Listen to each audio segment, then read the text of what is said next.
Oh my goodness. It's another one of those nights. It's raining, it's storming out. Perfect night for a bedtime story. Chapter, what is it, 9 you said? Chapter 9 Yes. from The Hobbit. Chapter 9. Ooh. So where did we leave it there, Victoria? What were they up to? They escaped from the spiders, but Thorin is still in the dungeon of the Wood Elves. Yeah, so Thorin's still in a lot of trouble, but they're still feeding him, so he's alive. But Bilbo is very he's getting more and more status in the group because he keeps helping them out of unfortunate circumstances. Yes, Bilbo. Yes. Yes, Lover's Pantry. I'm sure he's missing it. Yes. Yeah, too much. At least they're saying that he's going to show his usefulness again was the last thing they said. So that's always a good thing. I like being known as being useful myself. So I feel that. Yes. So onward and upward with another chapter. We're getting closer to the mountain. The Misty Mountain, I think it is. Misty Mountain? Yes. Yes. Misty Mountains. Yeah. Very good. Okay, good luck there. Thanks. Okay, and just as a reminder, this is, of course, The Hobbit by J.R.R. Tolkien. This is a really neat edition of the book. You see how shiny it is? It's pretty cool. And it's illustrated by Jemima Catlinfrom. So her drawings in here are really unique and wonderful. They suit the Hobbit so much. So to start off, we have, let's see, I'm trying to find a place where you're going to be able to see that. You see the Wood Elves are there and ready with their archery, their bows and their arrows. So barrels out of bond. The day after the battle with the spiders, Bilbo and the dwarves made one last despairing effort to find a way out before they died of hunger and thirst. They got up and staggered on in the direction which lay out of the 13 of them guessed to be the one in which the path lay. But they never found out if they were right. Such day as there ever was in the forest was fading once more into the blackness of night, when suddenly out sprang the light of many torches all around them. Like hundreds of red stars, out leaped wood elves with their bows and spears and called the dwarves to halt. There was no thought of a fight, even if the dwarves had not been in such a state that they were actually glad to be captured. Their small knives, the only weapons they had, would have been of no use against the arrows of the elves that could hit a bird's eye in the dark. So they simply stopped dead and sat down and waited, all except Bilbo, who popped on his ring and slipped quickly to one side. That is why. When the elves bound the dwarves in a long line, one behind the other, and counted them, they never found or counted the Hobbit. Nor did they hear or feel him trotting along well behind their torchlight as they led off their prisoners into the forest. Each dwarf was blindfold, but that did not make much difference, for even Bilbo, with the use of his eyes, could not see where they were going, and neither he nor the others knew where they had started from anyway. Bilbo had all he could do to keep up with the torches, for the elves were making the dwarves go as fast as ever they could, sick and weary as they were. The king had ordered them to make haste.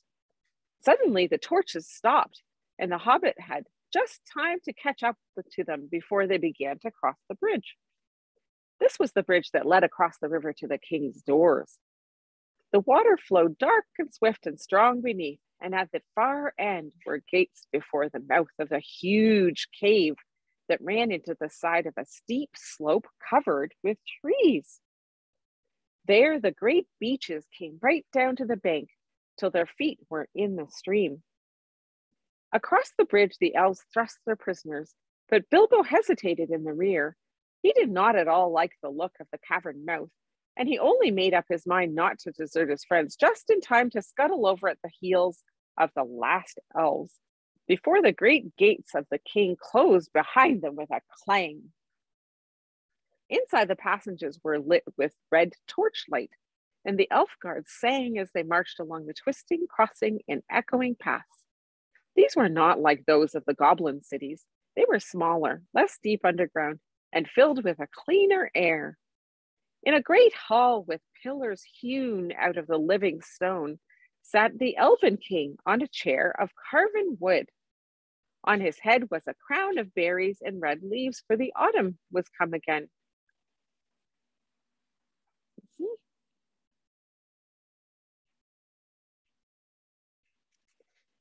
In the spring, he wore a crown of woodland flowers. In his hand, he held a carven staff of oak. The prisoners were brought behind him, and though he looked grimly at them, he told his men to unbind them, for they were ragged and weary. "Besides, they need no ropes in here," said he. "There is no escape from my magic doors for those who are once brought inside." Long and searchingly, he questioned the dwarves about their doings and where they were going to and where they were coming from, but he got little more news out of them than out of Thorin. They were surly and angry. It did not even pretend to be polite. "What have we done, O king?" said Balin, who was the eldest left. "Is it a crime to be lost in the woods, to be hungry and thirsty, to be trapped by spiders? Are the spiders your tame beasts or your pets, if killing them makes you angry?" Such a question, of course, made the king angrier than ever, and he answered, "It is a crime to wander in my realm without leave.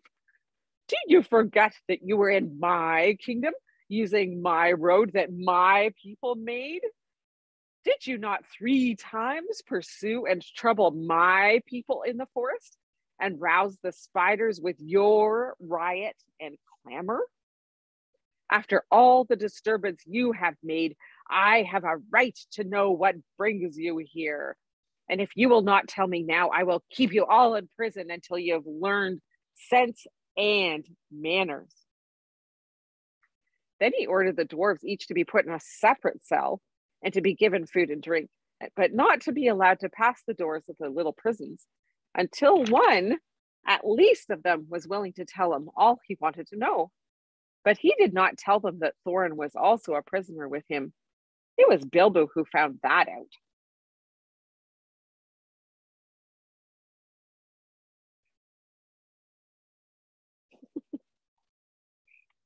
Poor Mr. Baggins.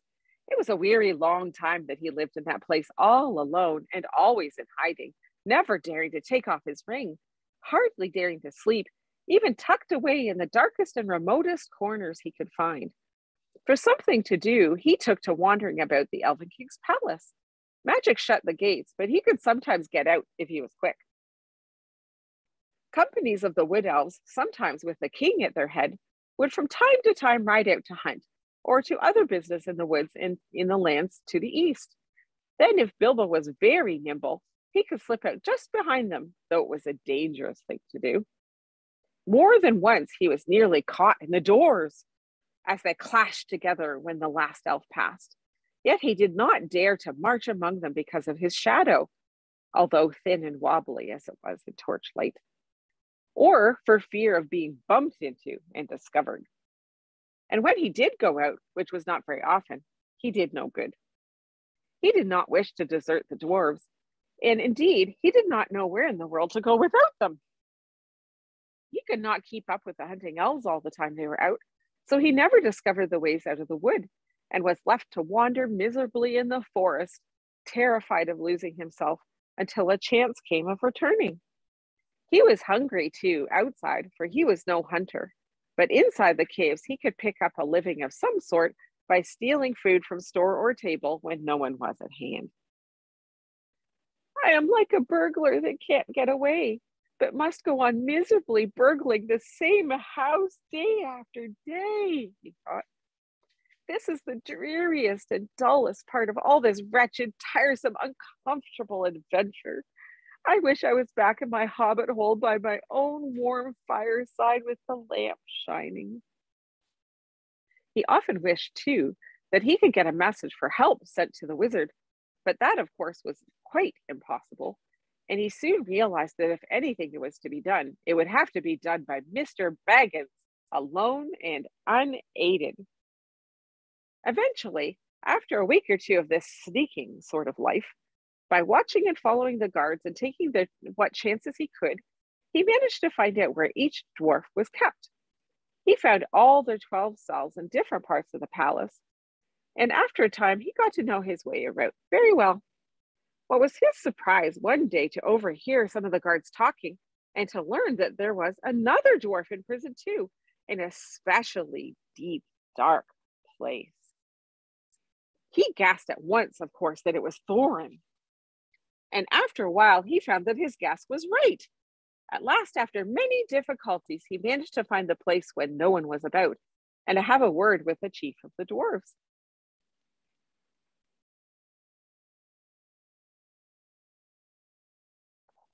Thorin was too wretched to be angry any longer at his misfortunes, and was even beginning to think of telling the king all about his treasure and his quest, which shows how low-spirited he had become.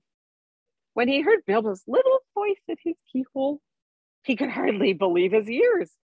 Soon, however, he made up his mind that he could not be mistaken, and he came to the door and had a long whispered talk with the hobbit on the other side. So it was that Bilbo was able to take secretly Thorin's message to each of the other imprisoned dwarves, telling them that Thorin, their chief, was also in prison close at hand, and that no one was to reveal their errand to the king, not yet, not before Thorin gave the word. For Thorin had taken heart again, hearing how the hobbit had rescued his companions from the spiders, and was determined once more not to ransom himself with promises to the king of a share in the treasure, until all hope of escaping in any other way had disappeared. Until, in fact, the remarkable Mr. Invisible Baggins, of whom he began to have a very high opinion indeed, had altogether failed to think of something clever. The other dwarves quite agreed when they got the message. They all thought their own shares in the treasure, which they quite regarded as theirs, in spite of their plight and the still unconquered dragon, would suffer seriously if the wood elves claimed part of it, and they all trusted Bilbo. Just what Gandalf had said would happen, you see. Perhaps that was part of his reason for going off and leaving them. Bilbo, however, did not feel nearly so helpful as they did. He did not like being depended on by everybody, and he wished he had the wizard at hand. But that was no use. Probably all the dark distance of Mirkwood lay between them. He sat and thought until his head nearly burst, but no bright idea would come. One invisible ring was a very fine thing, but it was not much good among 14. But of course, as you have guessed, he did rescue his friends in the end, and this is how it happened. One day, nosing and wandering about, Bilbo discovered a very interesting thing. The great gates were not the only entrance to the caves. A stream flowed under part of the lowest regions of the palace and joined the forest river some way further to the east, beyond the steep slope out of which the main mouth opened. Where this underground watercourse came forth from the hillside, there was a water gate. There, the rocky roof came down close to the surface of the stream, and from it a portcullis could be dropped right to the bed of the river to prevent anyone coming in or out that way. But the portcullis was often open, for a good deal of traffic went in and out there by the water gate.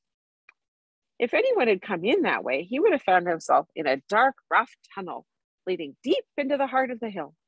But at one point, where it passed under the caves, the roof had been cut away and covered with great oaken trap doors. These opened upwards into the king's cellars. There stood barrels and barrels and barrels, for the wood elves, and especially their king, were very fond of wine, though no vines grew in those parts. The wine and other goods were brought from far away from their kinsfolk in the south, or from the vineyards of men in distant lands.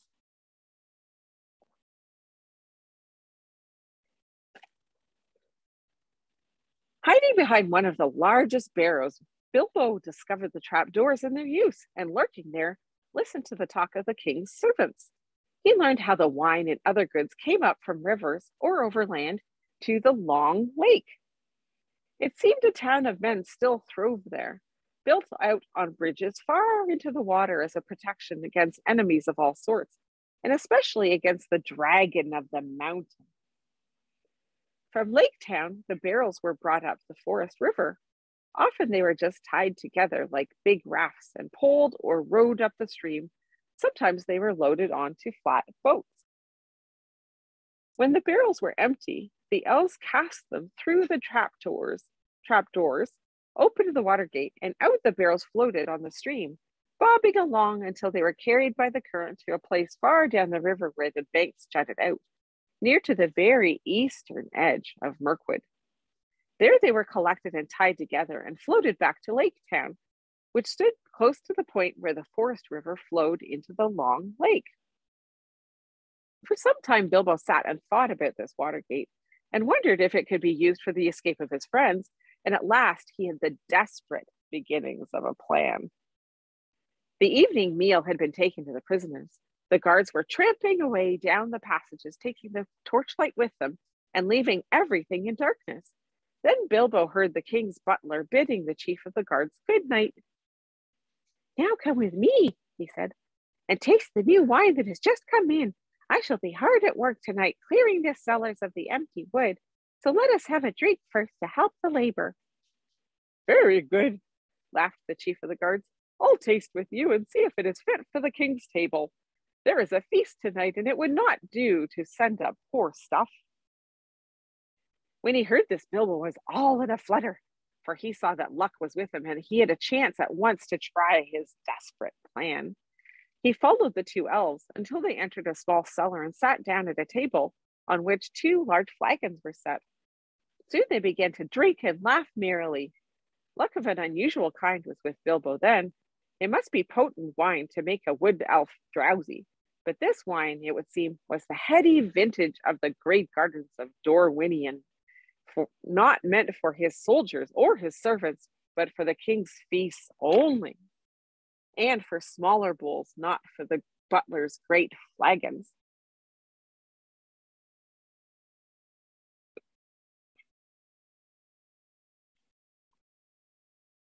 Very soon, the chief guard nodded his head, then he laid it on the table and was fast asleep. The butler went on talking and laughing to himself for a while without seeming to notice, but soon his head too nodded to the table and he fell asleep and snored beside his friend. Then in crept the Hobbit. Very soon the chief guard had no keys, but Bilbo was trotting as fast as he could along the passages towards the cells. The great bunch seemed very heavy on his arms, and his heart was often in his mouth, in spite of his ring, for he could not prevent the keys from making every now and then a loud clink and clank, which put him all in a tremble.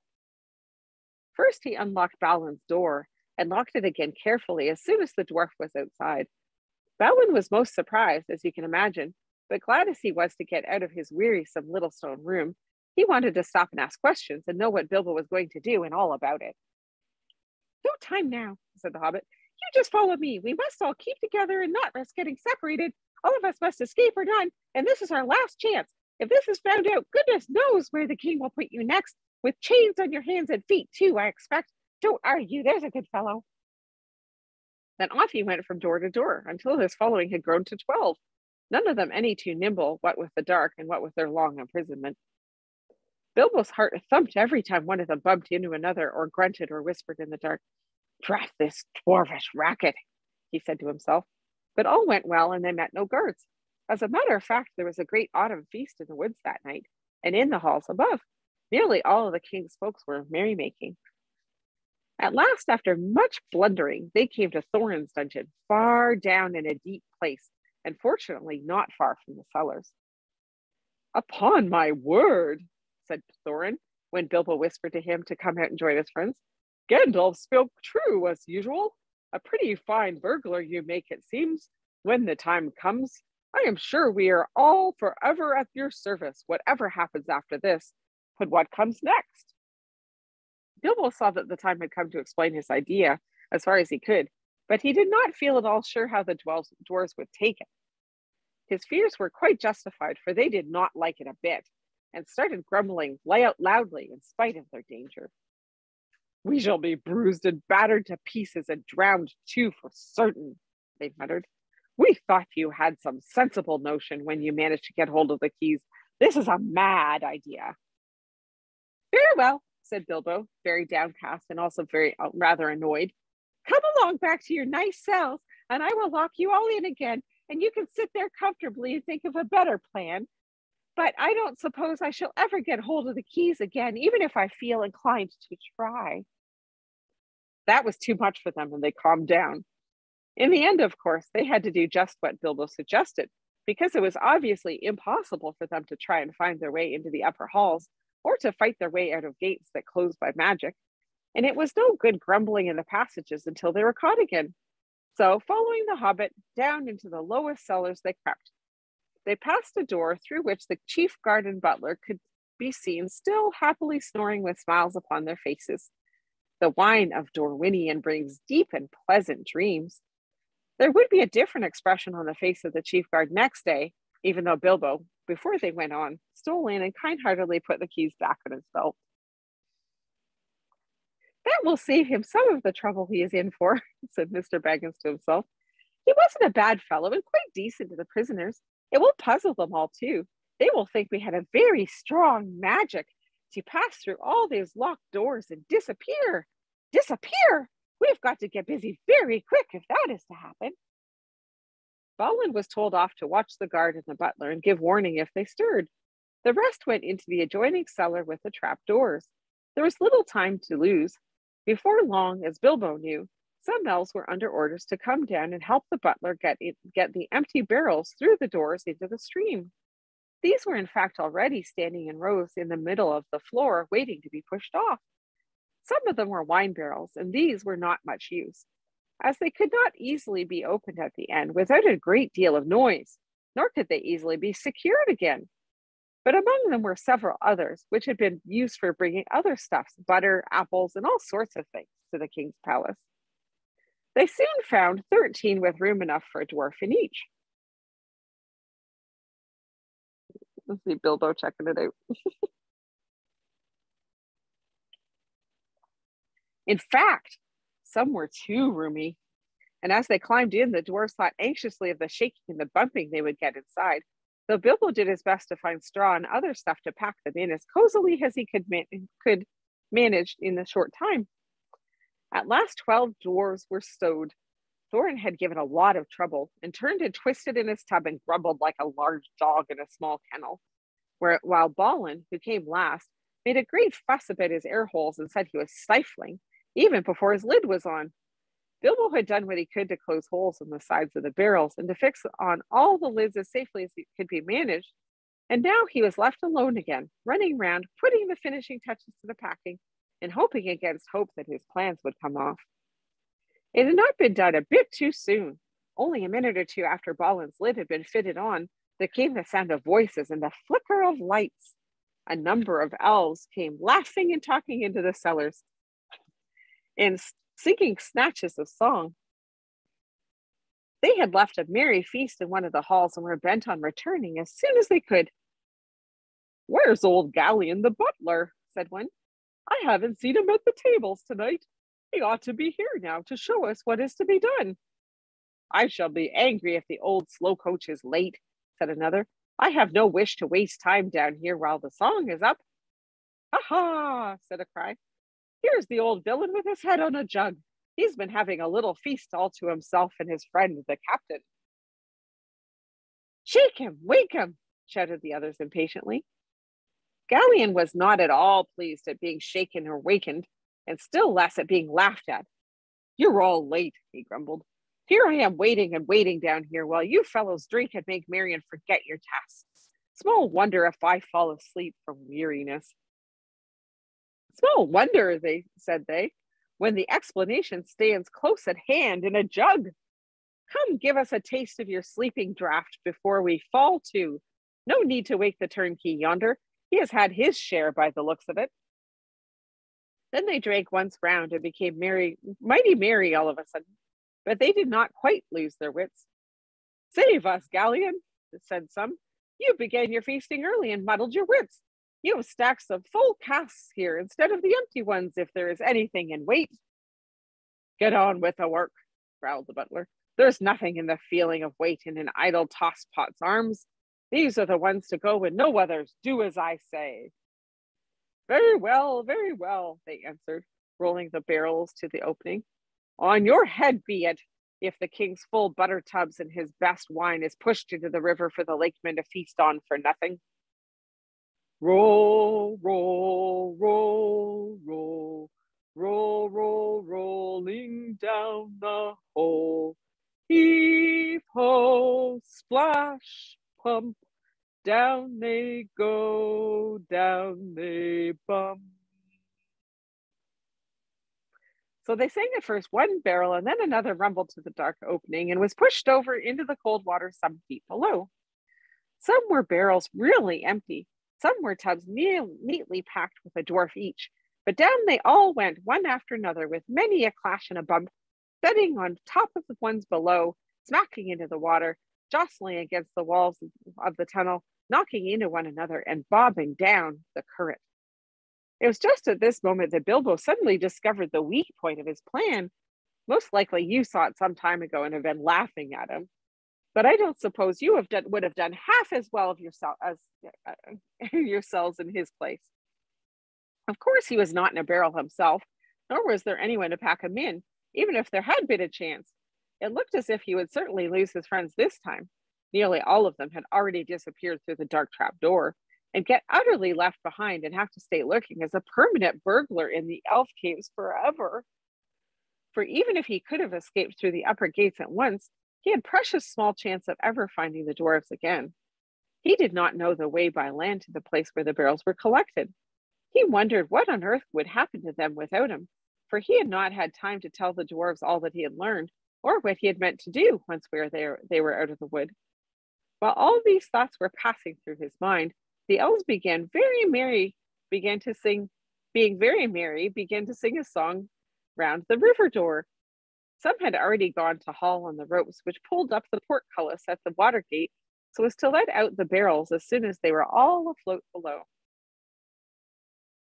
Down the swift dark stream you go, back to lands you once did know. Leave the halls and caverns deep, leave the northern mountains steep, where the forest wide and dim stoops in shadow gray and grim. Float beyond the worlds of trees, out into the whispering breeze, past the rushes, past the reeds, past the marshes waving weeds, through the mist that riseth white, up from mere and pool at night. Follow, follow stars that leap up the heavens bold and steep. Turn when dawn comes over land, over rapid, over sand. South the way and south the way, seek the sunlight and the day.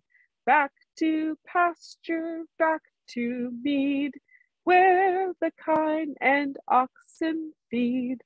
Back to gardens on the hills, where the berry swells and fills. Under sunlight, under day. South away, said south away. Down the swift dark stream you go, back to lands you once did know.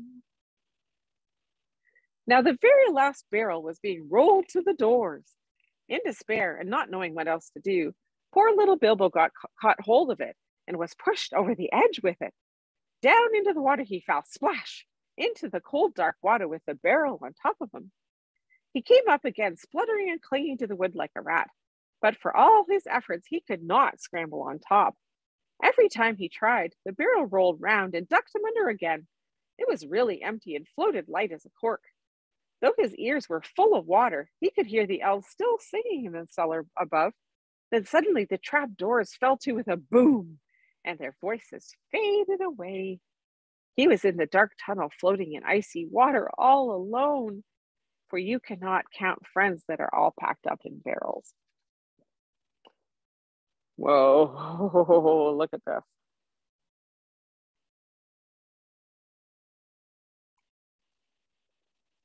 Very soon, a gray patch came in the darkness ahead. He heard the creak of the water gate being hauled up, and he found that he was in the midst of a bobbing and bumping mass of casks and tubs, all pressing together to pass under the arch and get out into the open stream. He had as much as he could do to prevent himself from being hustled and battered to bits. But at last the jostling crowd began to break up and swing off one by one under the stony arch and away. Then he saw that it would have been no good, even if he had managed to get astride his barrel, for there was no room to spare, not even for a hobbit, between its top and the suddenly stooping roof where the gate was. Out they went under the overhanging branches of the trees on either bank. Bilbo wondered what the dwarves were feeling and whether a lot of water was getting into their tubs. Some of those that bobbed along by him in the gloom seemed pretty low in the water, and he guessed that those had dwarves inside. I do hope I put the lids on tight enough, he thought, but before long he was worrying too much about himself to remember the dwarves.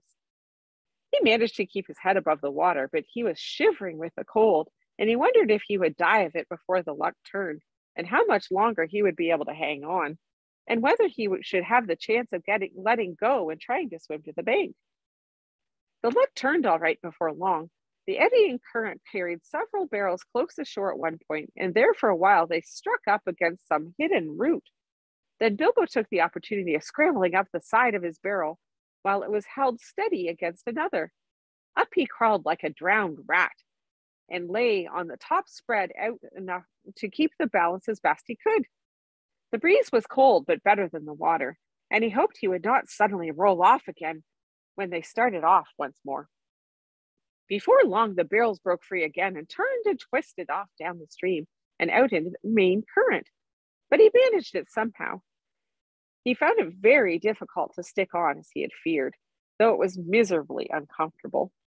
Luckily, he was very light, and the barrel was a good big one, and being rather leaky, had now shipped a small amount of water. All the same, it was like trying to ride, without bridle or stirrups, a round-bellied pony that was always thinking of rolling in the grass.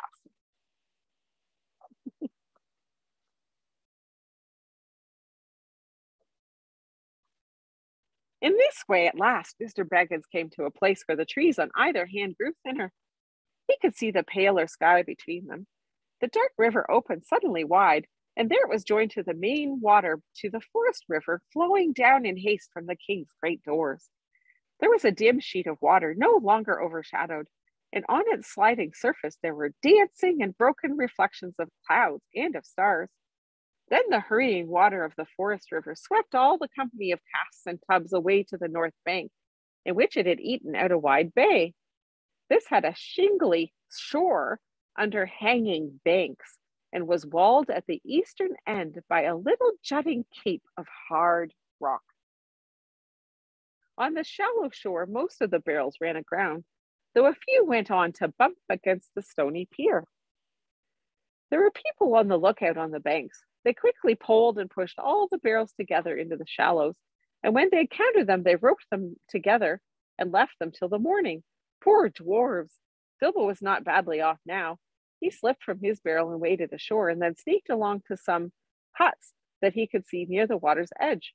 He no longer thought twice about picking up a supper uninvited if he got the chance. He had been obliged to do it for so long, and he knew now only too well what it was to be really hungry, not merely politely interested in the dainties of a well-filled larder. Also, he had caught a glimpse of a fire through the trees, and that appealed to him with his dripping and ragged clothes clinging to him, cold and clammy. There's no need to tell you much of his adventures that night, for now we are drawing near the end of the eastward journey and coming to the last and greatest adventure, so we must hurry off. Of course, helped by his magic ring, he got on very well at first, But he was given away in the end by his wet footsteps and the trail of drippings that he left wherever he went or sat. And also he began to snivel, and wherever he tried to hide, he was found out by the terrific explosions of his suppressed sneezes.